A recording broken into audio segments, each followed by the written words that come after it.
This is very interesting for the Boston Celtics as we have an update regarding Brad Stevens and his plans following the draft and some looking towards who could be on that totem block for the Boston Celtics for them to potentially move up here in these next coming days. As new reports have been flying left and right, it's been tough to keep up with what's going to be happening with this team and Joe Mazzulla's squad, but I trust that Brad Stevens will be able to find out the right ways to do it. So in today's episode, Patrick and I are going to dive in and explore everything relating to this article and looking at some potential trades that could have the Celtics maybe trading up, getting rid of Jrue Holiday's contract.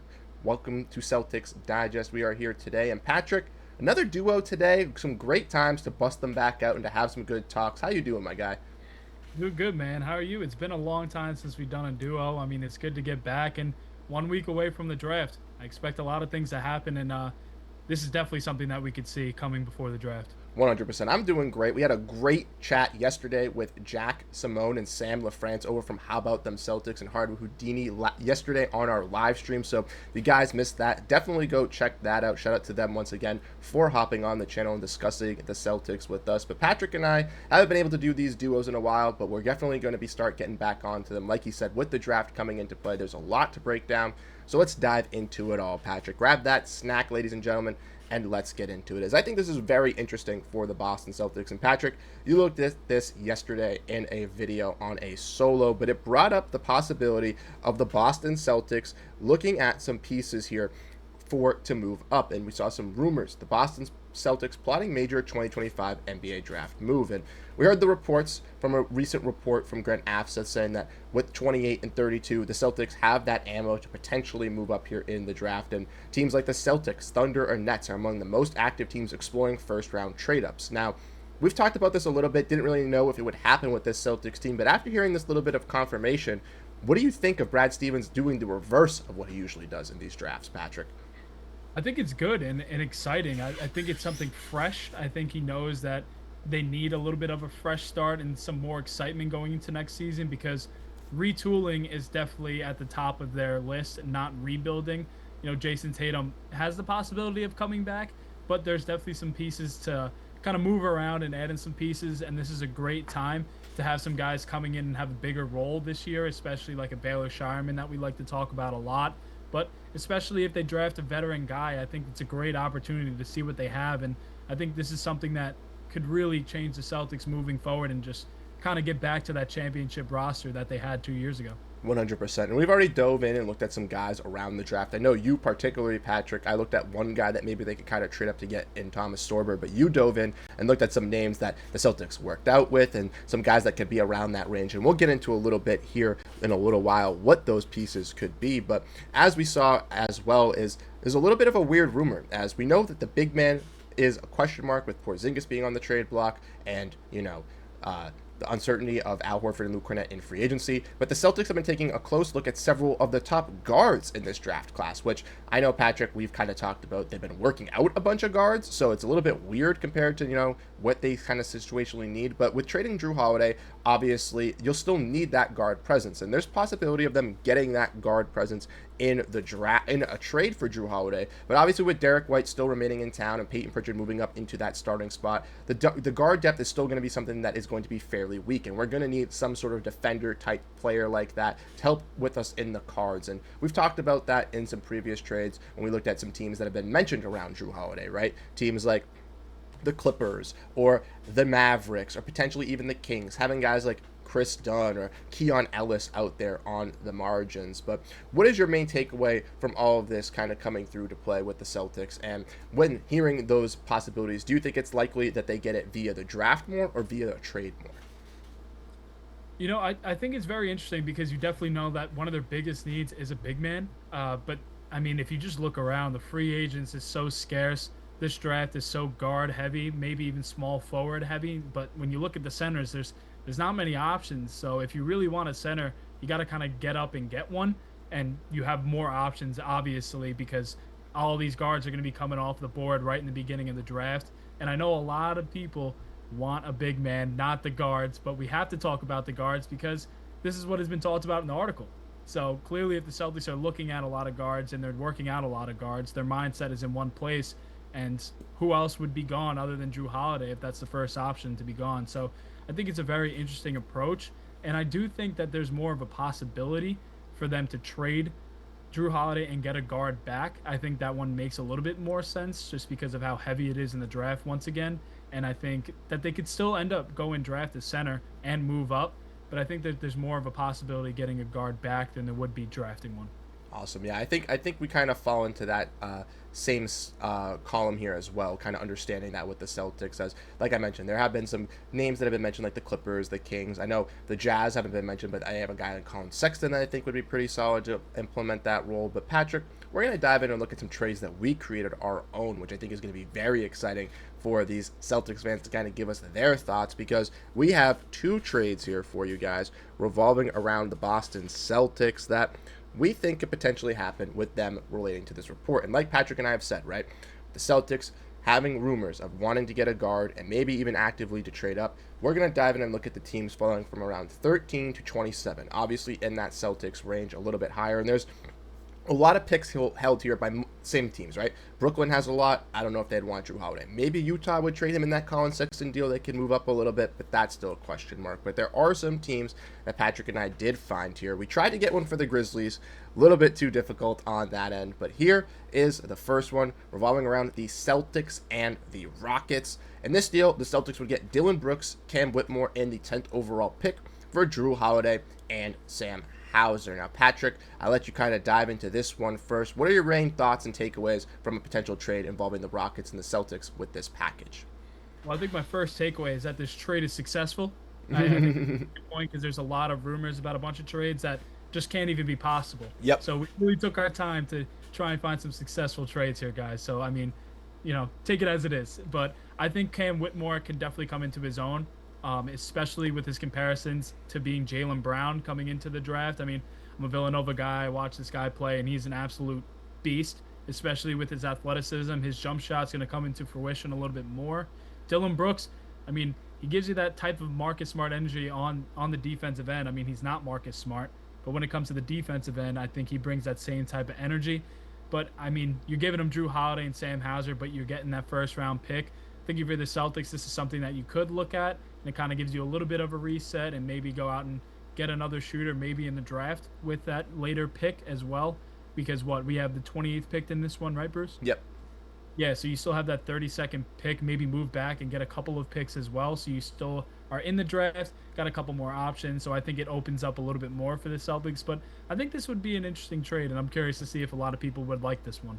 Yeah, I'm very interested too. I know that there could obviously be some talks about like the fairness of the value and stuff like that, Right. but ultimately I do think that this trade would help out both sides. The Rockets get a veteran point guard leader in Jrue Holiday who can help take that command, maybe help a guy like Jalen Green if they do keep him to kind of get some more maturity and to find his shot a little bit more, be a great mentor for Amen Thompson, and they get a great solid scorer on the wing and Sam Hauser, something that the Rockets desperately lacked in this playoffs, and it was clear and shown, right? And for the Celtics, by trading both of these guys, they do drop below the first apron, so that does help them save that in their regard. But also, it helps them get 3 key pieces in my mind. Dillon Brooks, someone who erupted from three-point range back in Boston this season, right? It'd be funny to see him in that Joe Mazzulla offense, but like you mentioned, great defender, I think, can play well alongside guys like Derrick White and Jaylen Brown, and then Cam Whitmore, right?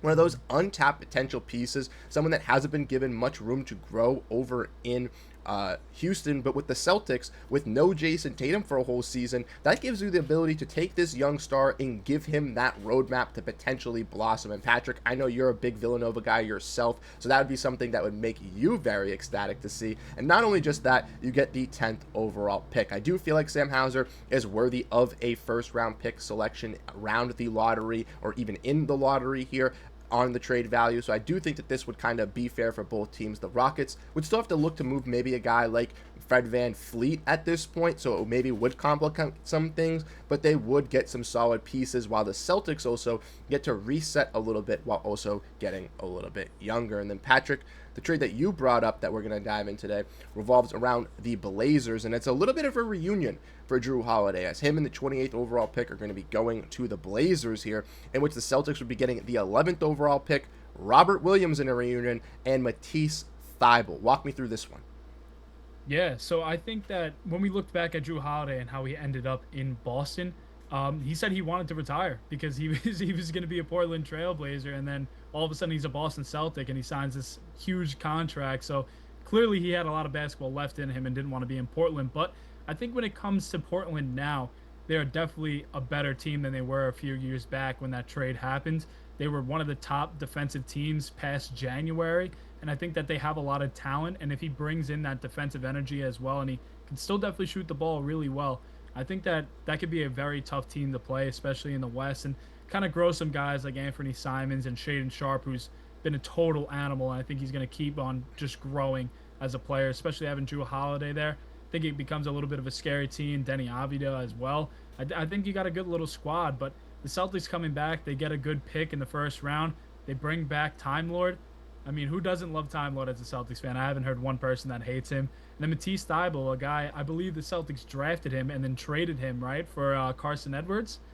I think that was the trade. So he actually kind of gets to come back and play for Boston for the first time. And I think that his defense is still pretty solid. I think the offense could kind of take a bigger role, but I don't think he would have to on this team. He could just be that defensive guy and just really guard one of their best offensive players. And I don't mind this trade at all. Yeah, I honestly don't mind this trade at all. I think you brought up some great points for the Blazers. They get that veteran leader kind of in this room, in this rotation, similar to what a Houston Rockets have done or a Washington Wizards have done even at this trade deadline. And I think for some of these younger teams, especially with the new CBA, this is the way to kind of do that, to kind of jumpstart that, not that rebuild, but that retool to kind of get that fire igniting. And the Blazers in the second half of the season had that fire igniting with those great defensive players, right, like you mentioned. So I think a guy like Jrue Holiday could definitely bring that veteran leadership and that player that once again could really help them take that next step. And for the Celtics here, getting Robert Williams, a great reunion piece. Matisse Thybulle, also pretty solid defender like you mentioned. But ultimately, these two guys, in my opinion, don't hold much value on the trade market due to Thybulle's injury history, Williams' injury history, their ability to play on both sides of the ball as well. So I feel like for the Blazers, putting this 11th overall pick in here in the draft is a little bit of a sweetener, something that they don't necessarily need as they have some young guys on their core, while they still do get a 28th overall pick in return to still get a pretty solid selection to fill out their roster on the back end. Yeah, I think the main point of this trade is that 11 pick from Portland. I think that that is just the main piece, regardless of the injuries from both of them. We're kind of just taking like, one to the head, kind of just see if these guys are going to actually be healthy, and we're just going to deal with the punches and just actually just get a good draft pick and have a lot more options to choose from, especially from those big men that everyone loves, that everyone wants to have for the Boston Celtics. So you really get to choose from a ton of them. Maybe Malawach falls to 11, and then it's the perfect fit for the Boston Celtics. I don't think he falls to 11, but I mean, God, that would be fantastic. Maybe even Derek Queen if he falls back as well. But you kind of give yourself an opportunity for someone to fall back in the draft like that, and that's really what the value is. You're trading Jrue Holiday and that 28 pick, still having the 32, but then you have the opportunity of someone falling back into the Celtics' hands, be like, well, this was definitely worth trading Jrue Holiday for, and we're getting a couple of guys that we definitely know of because they've been around the Celtics before. 100%. And I think also another benefit of this trade as well that I forgot to mention is that I believe Williams and Thybulle would both be on expiring contracts after this season, which would alleviate the Celtics not only of Jrue Holiday's increased payday, because in both of these trades the Celtics do save money here this season to shed salary, but also it would take away that long-term salary as well, because both of these guys would be off the books to where you can restructure a contract even if you want to bring them back on a friendly team relative deal, but also you're not having to have these guys tied long-term and then having to kind of trade them or reroute them maybe in some other deals that you would have to perform involving a Jrue Holiday contract. That makes it more interesting because obviously Kristaps Porziņģis is very tough to trade right now, as we all know that his value is down. But then you think about if he hangs around next year and then maybe can reconstruct something and work out a contract with the Celtics, and they have a lot more room to kind of make that deal with him to kind of have him stick around a little bit more. So that's definitely an interesting aspect of it as well. 100%. And I think it also, like you mentioned, kind of brings up the flexibility as well for their center department, kind of evaluating, do they make a true Porzingis trade because they have Rob Williams? Do they need to bring back a Luke Kornet, Al Horford? It really does open all the possibilities for the Celtics team. And that's what we kind of talked about yesterday as well. There's just a lot of uncertainty. That's why there's not like any concrete solution what the Celtics could do. I can tell you one thing. the Celtics are not going to be trading Jaylen Brown and Derrick White, and that's for damn sure. But thank you guys so much for tuning in to this episode here on Celtics Digest, hearing all the latest on Jrue Holiday, going over some potential trades that Patrick and I did cook up, and let us know your thoughts down below in the comment section on what you guys think the Celtics should do getting into the draft and dealing with a Jrue Holiday contract. Who knows when the trade could happen? It could happen on draft day, could happen before, could happen in the next calendar year. There's going to be lots of discussions and lots of rumors, so if you want to stay tapped, make sure to hit that subscribe button. And once again, thank you guys so much for tuning in to today's episode. We'll catch you guys in the next one. Have a great rest of your day, and go Celtics.